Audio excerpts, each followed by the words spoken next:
we're off.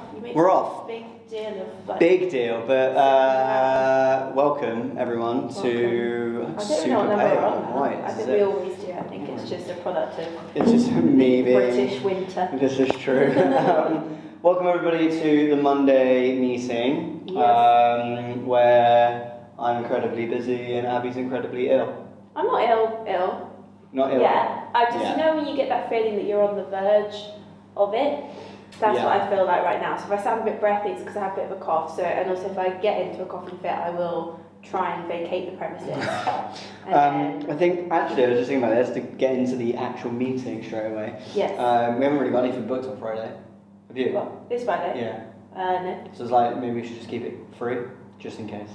And then if getting ill progresses throughout the week, then you've got Friday off already managed. Yeah, I don't want to be on Friday because I have Friday evening plans. So the plan is to get ill during the week, be better by Friday. Thursday, pre-book your illness first, and then I'm not sure if pre-booking an illness is a plausible. Try and tell the NHS that. Hi, I'd like to book an appointment. Cool. I've got an appointment available in 5 weeks. Do you think you're going to be ill then? Yeah, maybe. Yeah, maybe. Probably. Anyway, just hedge my bets, opinions on the NHS probably for another podcast. Yeah, it's probably.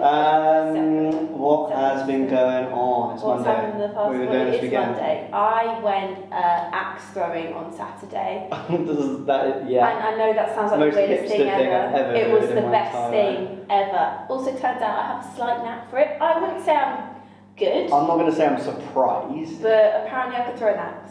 So there's like two different kinds of throws. There's like one-handed throw and then there's like a two-handed throw. Nah, one-handed. No, for me personally, the two-handed one I found a lot easier to do. And so the first half of the session was like practicing, the second half was like a competition. And of like the 9-10 people on my lane, I made it to the final 2. And I'd never done it before. So I'd say that's pretty. I'd say that's pretty fluid. I think that maybe it's a sport. I don't really have the sport. Maybe you've called it a sport. It could be a sport. I mean, is it going to be in the Olympics any time? At some point. No. Who knows? Who knows? You've only just started surfing. But you know, I think there's a market for it. But as I would focus on it if I thought it was an Olympic sport. So the Olympic Committee. Wow. Check it out. So cool. What else did you do this weekend? I had to have my friend down. That was why. Okay. That's why we went axe throwing randomly. And we went for dinner. Had brunch yesterday. It was nice. Nice. I've been watching this awful Netflix series called Love Is Blind. And don't judge me too hard if you've watched it or at least know what it's about. I'm not going to go into depth about it because I'll talk about it for the full half an hour and it's not a good use of our time. No, really but it's dominated most of my past few days, I'd say. Yeah, I've heard it's shocking. It's shocking. It's like Love Island, but worse. We're not going into it. We're not going into it. But if you want to check it out and judge me after. But yeah, well, how about you? What did you do at the weekend? What did I do at the weekend? Went to my parents yesterday. Yeah. Stayed over because I had a meeting near their house last night, this morning. Okay, so stayed there. It was nice. They've turned my bedroom into a study, so it's kind of technically still my bedroom. Classic and study, my bedroom. gym, game room. No. It's always one of those. Yeah, kind of a game thing, but it is a box room in like a terrace house and film. So yeah. But it was lovely. I had a roast. My mum makes the best roast in the world, hands down. And watching film, so it was nice. And then Saturday it was my godson's sister's birthday party. Your step goddaughter. Yeah, my fake step goddaughter. Yeah. I don't know what that would be. It's basically because obviously I didn't do a good enough job the first time around, so I didn't get the sequel. That's the joke.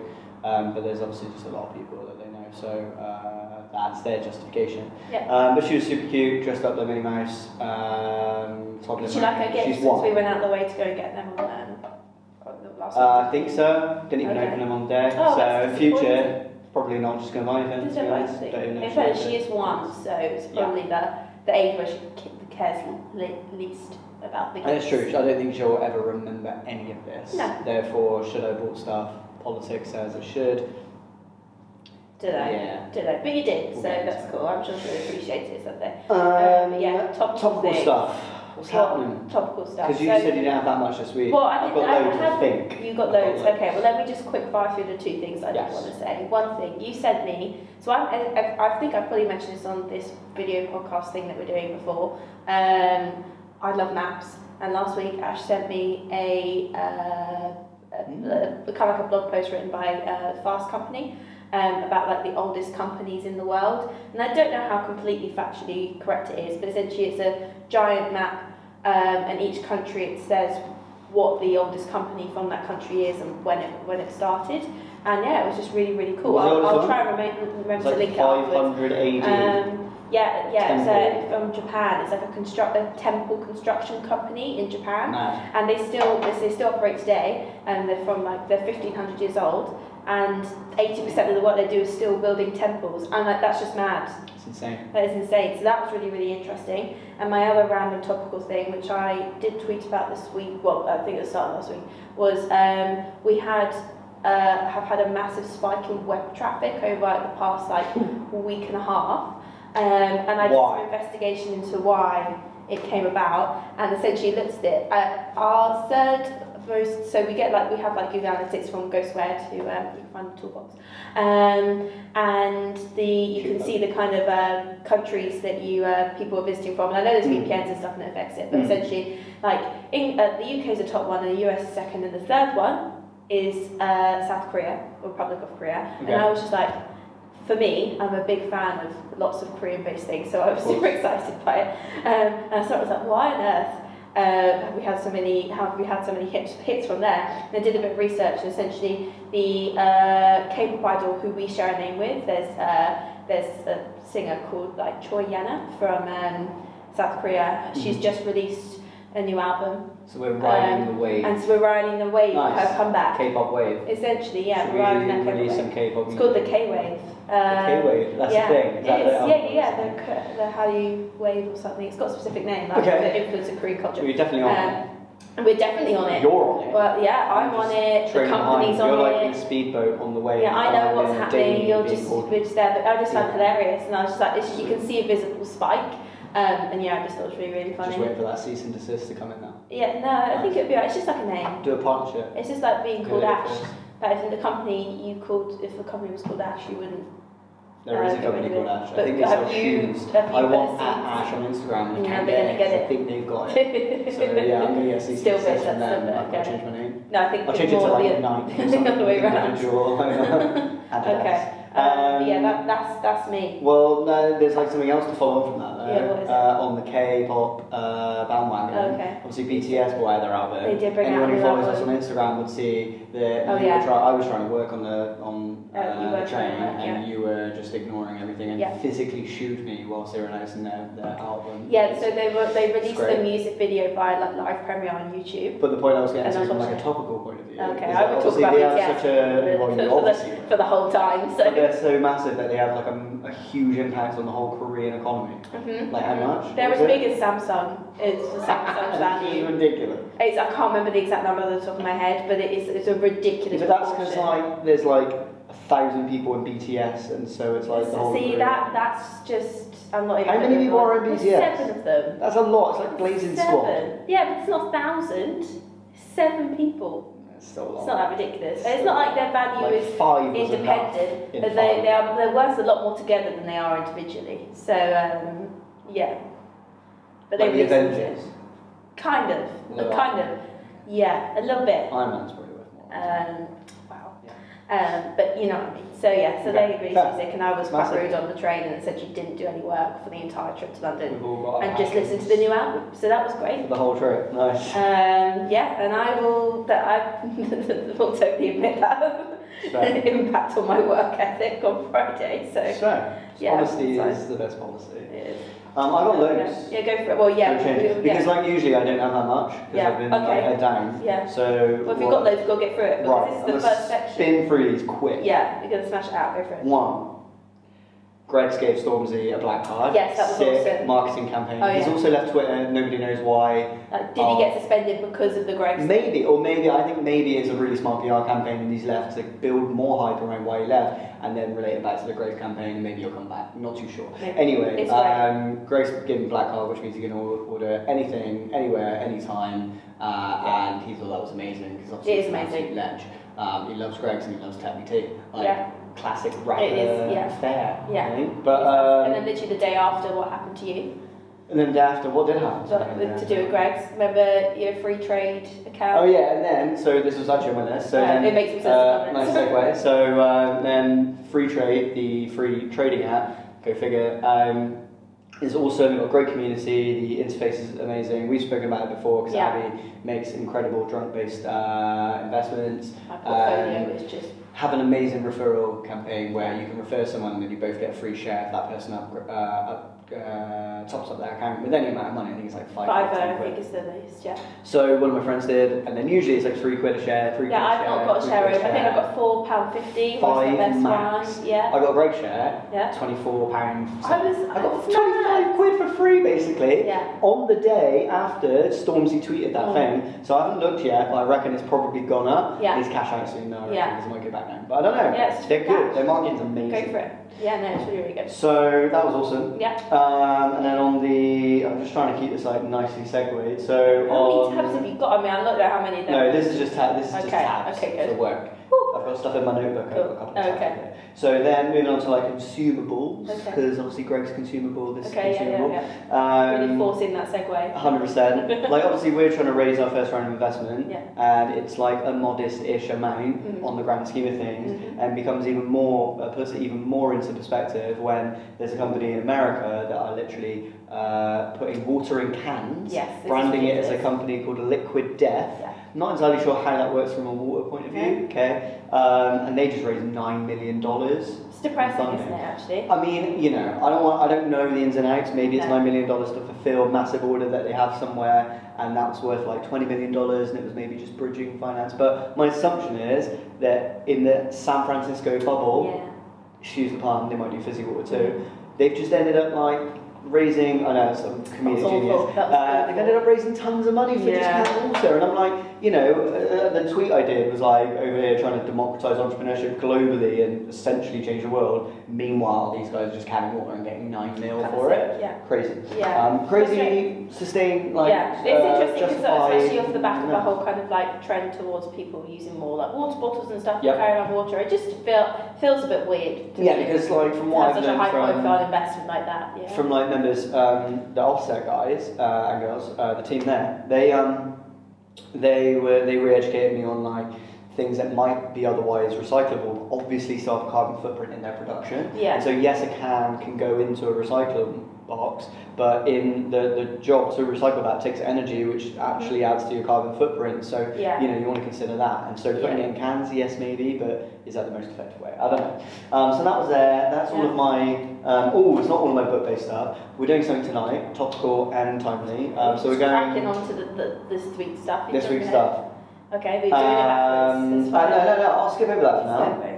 Member feature. Yes, Feature of the week. We need to have like a jingle feature for of this. the week. Feature of the week. We've been talking about having like cut sections of this. Or we're going to do. That's my snack, which is Chris Pratt's like snack-based like hilariousness that happened like a year and a half ago, and we're still obsessed with snacks. Probably find it on YouTube. Yeah, you can find it. So Chris Pratt snacks. Chris Pratt snack. He is a snack. But yeah, we might even cut this bit and actually add it in there. I'm still thinking about it. It's a bit ambitious for today. But member feature of the week is Ellie from Caleno, who was in the Mirror. I feel like don't flash the screens. I'm not going to flash the screen because I don't know whether any of you see it, but Caleno in there about Ellie quitting a job and creating a drink in her kitchen inspired by her mum. For those of you who don't know, Caleno is a non-alcoholic gin, which you can find now in pretty much every Sainsbury's store and a whole bunch of other places. It's amazing. It's a perfect alternative to gin and actually almost a preference now for me. Tastes great. Basically, because I don't really enjoy drinking anymore and it's delicious. So, and you can buy it actually. Member feature of the week too, from Ben at NovelWines, because he stocks it now too. So he does stock it. He also stocks TrueStart Coffee. He does. Feature of the week. Oh my god. Done. There you go. Look at that. Smash there should be an award for that. An award? What? I'll award it to you. Thank you. We'll just well done for the feature of the week. And then other stuff. I'll probably put this on the next section anyway. Yeah, cool. And then the final thing, I guess, is like topical stuff. Somebody on Twitter, Kieran Hill, tweeted around what the average pre-seed raise was in the UK, because we're raising ours at the moment. If you want to put a name on it, Apparently in 2017, the average pre-seed they saw was 280k, but in the last 6 months, the average, based on 6 deals that they've done, is £550,000. And that's pre-seed, so like from a staging point of view, that'll probably be like pre-market. They've got a bit of product, they're just trying to figure it out. And they're still raising 550k. I'm assuming they're not giving away any more than a quarter of their company for that. So valuations for people that are still pre-market is like £2 million. The world's changing. It's crazy. It's and changing. So, you know, the question is that sustainable? Is there a bubble? I don't know. But just worth pointing out. I mean, it's interesting that shift actually, because we found out recently that this year, or 2019, was the worst year for pre-seed and seed-stage investment in the UK since 2014. So there's clearly shifts happening. And you know, whether people, well, even today we're reading an article about how people are looking towards other forms of financing, like venture debt and that sort of thing. We came across that company Uncapped, who are doing venture debt stuff. So if you're looking to fund essentially acquisition, so Facebook ads, Google ads, that sort of thing, they'll do, I think it was some 10k to £1 million, I think it was. As long as you're trending in the right direction. As long as you're going in the right direction, they'll fund it. So I think, I mean, hope the gaps, clearly there's a gap opening up and other kind of things are jumping to that, which is good, because we don't want that gap to exist. There shouldn't be a funding gap for people at that stage. Absolutely. So yes, it's interesting. Indeed. Cool. So that's basically all my topical stuff. Nice. Whizzed through. We say There's lots going on. We got that. That was nearly. We haven't got that long left. So what is happening this week? Last week. We haven't done what happened last week? We haven't done last week yet. Okay. Exactly. That's why we might have to pause this and add another. Yeah, we might actually have to add it on the end. It's fine. We can do it. For the magic Maybe of someone will watch the whole thing later. So last week we had the Square members party when the Square Works open. That was good. It was good. It's a place where we ran our very first event. For anybody who doesn't know. We ran our events at the Square Club.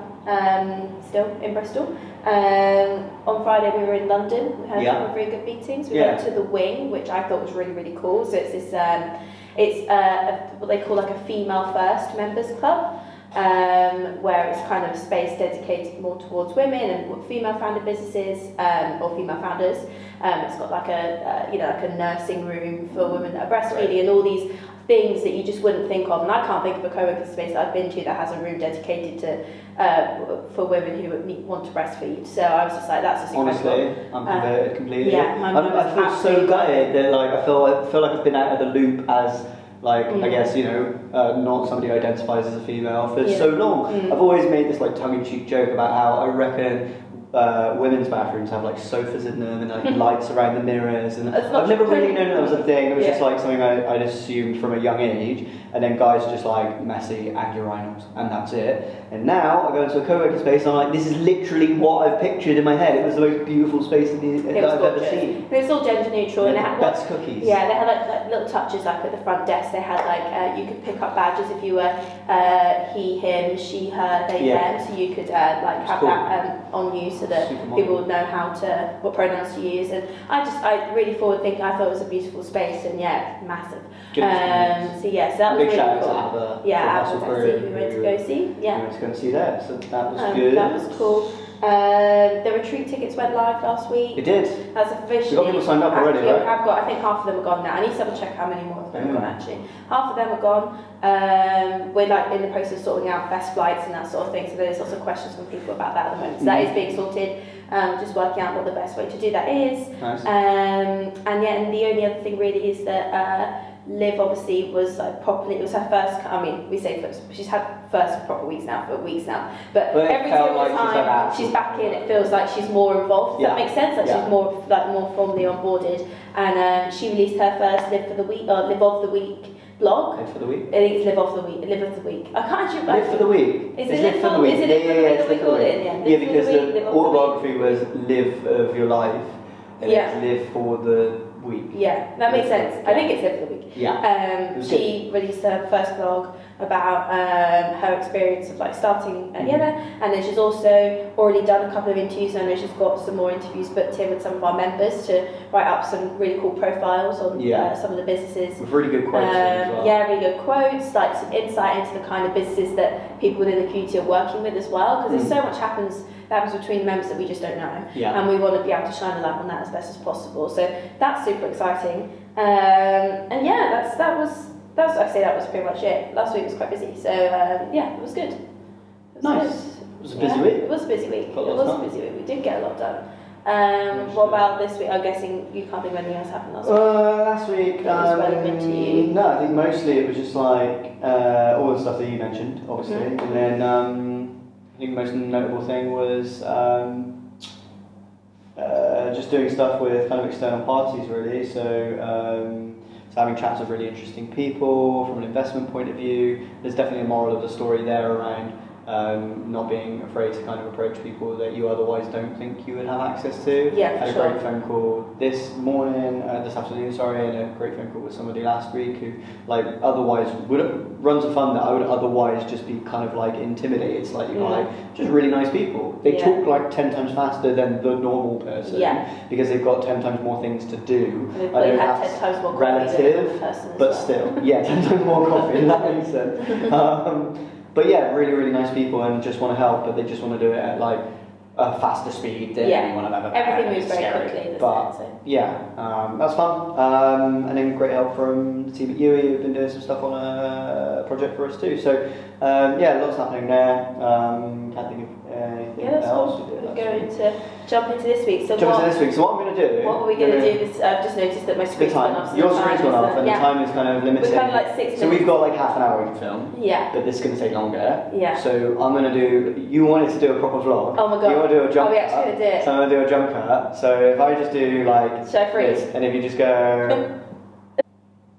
So as I'm saying, what have we got this week? We've got this evening. What's the big thing? So this evening, so there's an awards thing. It's so long ago now. I can't remember.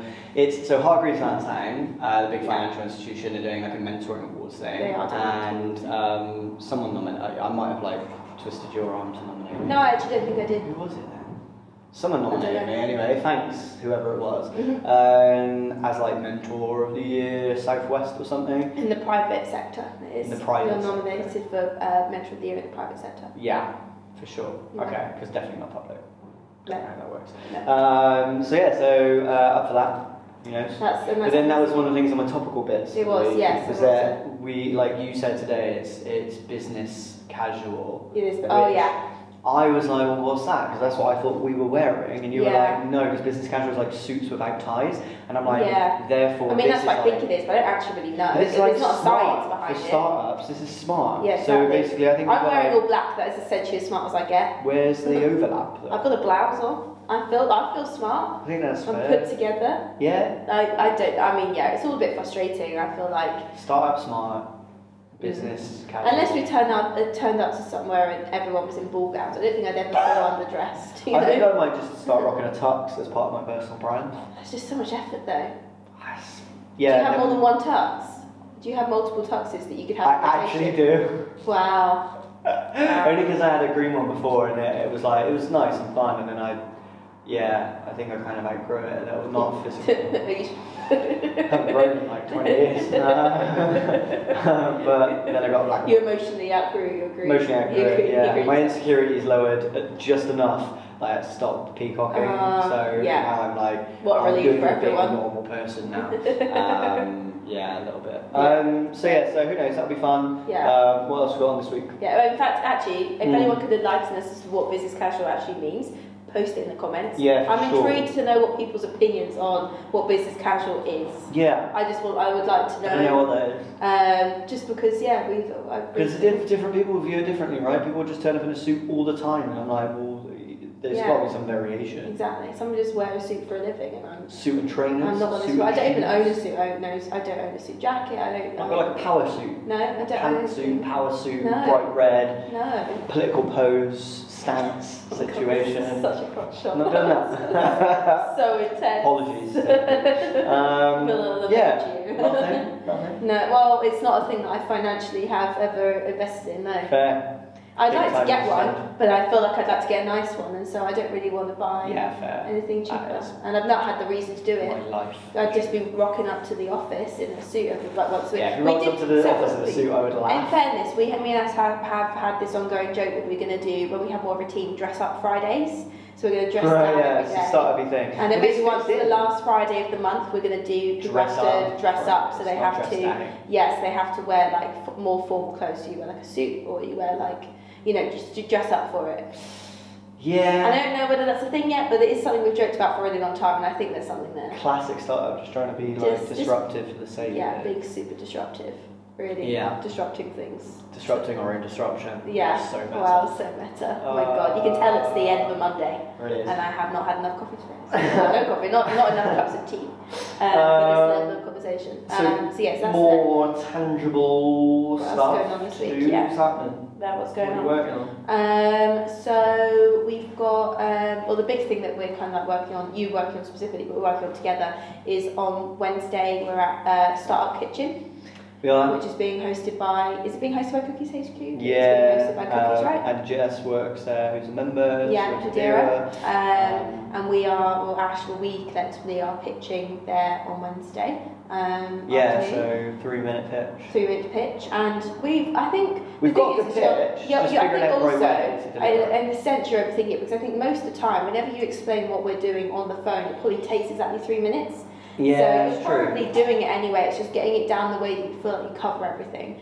Yeah, I guess what I want to make sure is that the reason why I've been thinking about practicing it, because for context, I never practice anything. Everybody knows that probably now. No, today is a step in the right direction, because as you may have noticed, he did prepare some notes. This is true. Shocking, but something's happening. Becoming organised. No. But yeah, I kind of just felt like. I think the way, so we wrote it, and it wrote it like an actual pitch for investors. I don't know whether the event is for investors, it's mostly for like peers, but I wanted to pitch it in a way that it was like for investors, so there was practice for that. Practice space, yeah. But then like wrote it with like all of the mic drop impactful lines and like words and sentences where there's like an opportunity to like emphasize something and so on. But the problem happens, or the problem that arises is when you then wing it, you don't, in the moment, know to emphasise those specific things. So it sometimes flows naturally and sometimes it doesn't. Yeah. Sometimes you end up doing it, but sometimes you don't. Yeah. If you just like wing it all the way through, it can be quite not necessarily like monotone, but just without the whole like the right impactful word at the right point. And so there's like, I don't know, maybe there's like 3 camps. There's one camp which is like wing the whole thing and just say what you were going to say anyway, because it's your business, so no one else knows what you're going to say, so therefore they're just going to hear it. Well, I would at least maintain that mentality regardless of whether you practice and learn it or not, in the sense that don't put so much pressure on yourself, because as you say, I'm over the public speaking fear anyway. I mean, I'm sure like with like, I don't know, 500 people it'll be different, but it's going to be like 30 beeps or whatever, so it's not going to be that bad. But, so that's like the status quo, that's like the base point. Then the one above that, which I hadn't really considered, is maybe taking away a few impactful lines, and rather than memorising the whole thing, just going, this is 1, this is 2, and this is 3. As long as you say these 3 things, and then plug the bits in the middle,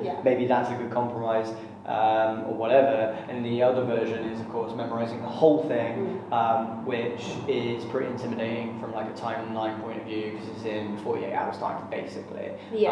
Which isn't impossible. So I recorded myself saying it on the weekend. And have you listened I've listened to it constantly. It's the only thing I've listened to for the last 24 hours. So I'm, listening to yourself speak. That is. I struggle to listen to these now. But it's still.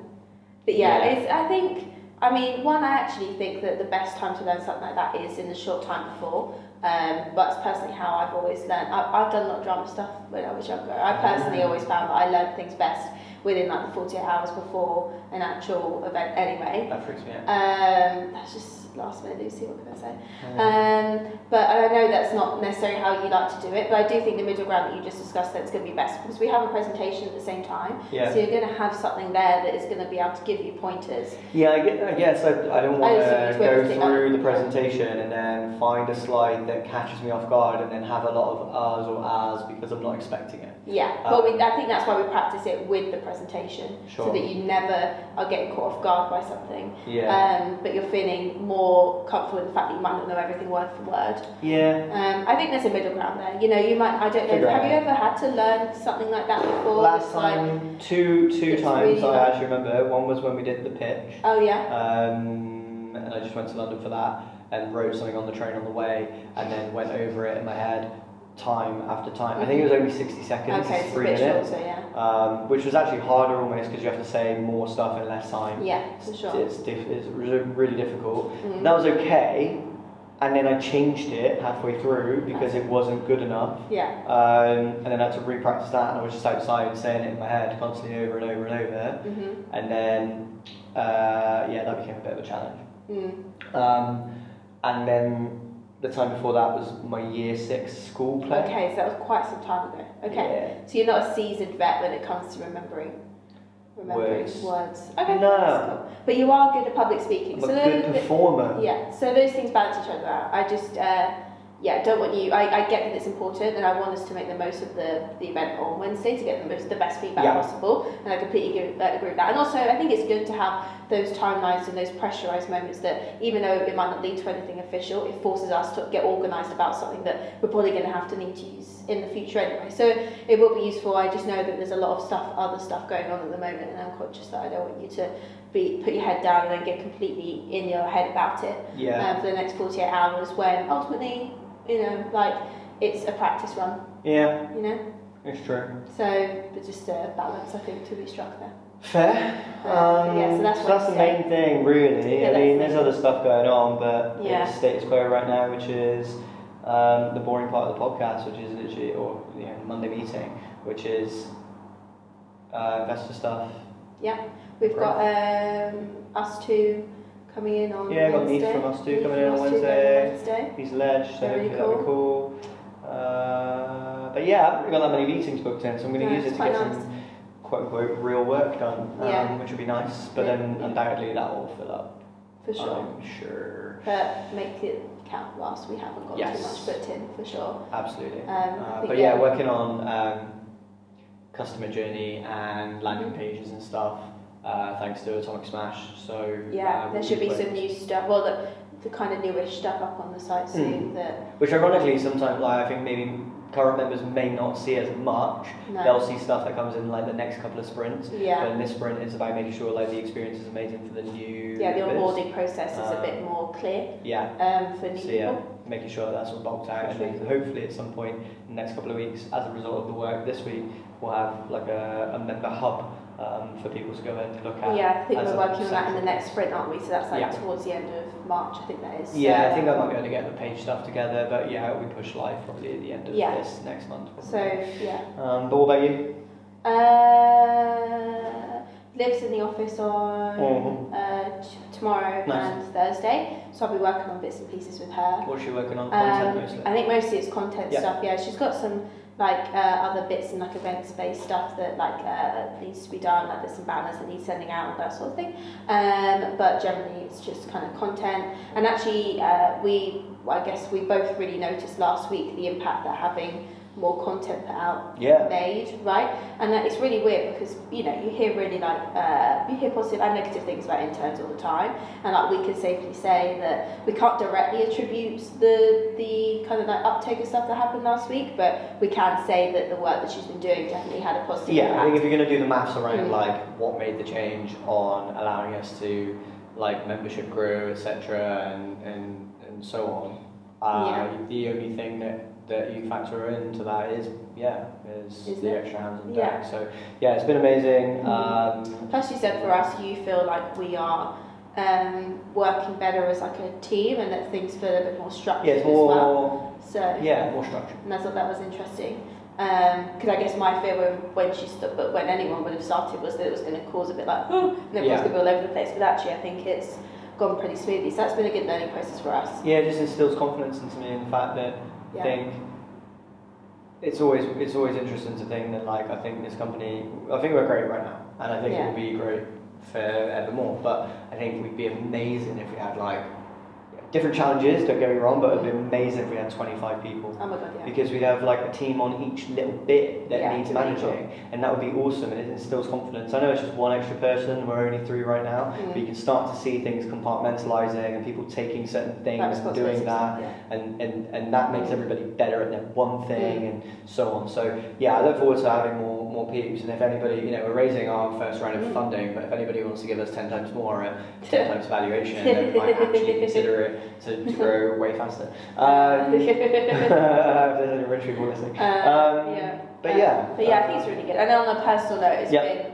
quite validating for me in the sense that I've never really properly managed people, like a team member before. Like I manage our hosts, so I look after a lot of people, but I've never kind of like managed one person, and like to see the impact that they've had on us as an organisation, and knowing that that's partly because I've been able to manage a tool is like been a big thing for me, because it's something that I was nervous about, and so kind of imposter syndrome about probably really a little bit. Like there's no reason why I couldn't manage another person, but you kind of tell yourself that you can't do stuff when you haven't done it before. So so that's been really beneficial. Yeah, I think you're right. Personal note, I think. Managers sometimes just don't know how to manage. You've spoken about this before, right? Yeah, like making people managers that, you know, don't have to... Just because it's the only form of career progression that you can have, and I think that's ridiculous, because some people can get increasingly better at the job but just not be very good at managing other people, and the way that you grow within a company shouldn't be dictated by taking on more team responsibility in the sense of growing a team. There should be other ways. This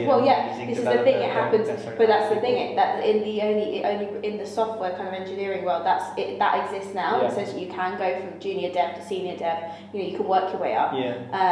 But that doesn't really exist in any other role yet. At least I'm seeing it. I've read some stuff about different companies doing it, but I've not. You don't really see it everywhere. So I just think that's really interesting about being able to create that kind of environment. I'm looking forward to be able to do that.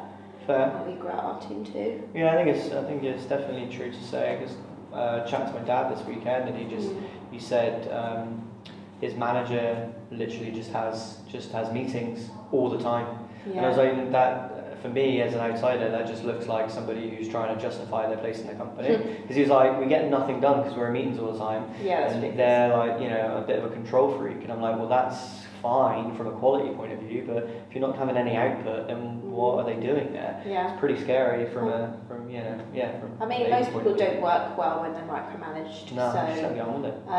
that doesn't necessarily make us a good manager if they're in everyone's stuff all the time. But interesting. So that's pretty much that's pretty much it for this week. I just think I've got a backlog of random other important but not urgent bits that I really do need to actually crack on with. So that'll be mostly this week, and then lives around, and then hopefully my current sore throat / cough situation doesn't progress into anything worse. That's the main concern right now. So well, I could do without. We could both do without. I think everyone could probably do without. Could do without. So it should be fine. Well, no, if I'm not here next Monday, then we all know why. This is true. So there you go. But that's it. Awesome. So thanks for joining this extra long Monday meeting. I don't know whether we'll be long. I just realised how long it is. But I think it's important though, because like we shouldn't speed things through just because they need to be faster. They need to be more natural. We started doing this because we were talking about how we wanted to make our meetings like an honest, open and transparent thing that people can see if they want to. It's not a marketing ploy, it's just showing, you know, this is what we talk about when we're doing our admin stuff. So, you know, if it's taken what is now about 45 minutes, it's absolutely fine. And hopefully people watch the whole thing. And I'm going to say this now just to give them an excuse to watch the whole thing, but Tom Kelly, if you're watching, who's one of our members, who I saw this morning at UE, said that he watched the first 5 minutes of one, but hadn't gone to the rest. So I'm going to mention it. Not going to tell him when he comes up, but now he'll be able to like skip through and try and find it. So yes, watch the whole thing. Thanks. Thanks for joining us for the Monday meeting. I guess I'll do the outro because your voice is screwed. The breath is just a little bit painful right now. But yeah, if you have any questions, as always, or ideas or thoughts, just pop them below in the comments. These are all public now, so you can see them wherever you are on social media channels at Join Yena if you're not following already. If you're not a member, don't know why not, you should join. It's joinyena.com/join. Could you put the word join in the outro anymore? Join us next Monday for our next the official outro. Join. Cutscene. And we'll see you then with maybe an edited outro. I'm calling it. I'm seeing word art pop-ups and random song sections. I watch way too many YouTubers. I'm just going to fade this one out. Yeah, please. I think with us to say. Okay. Thanks, guys. Bye.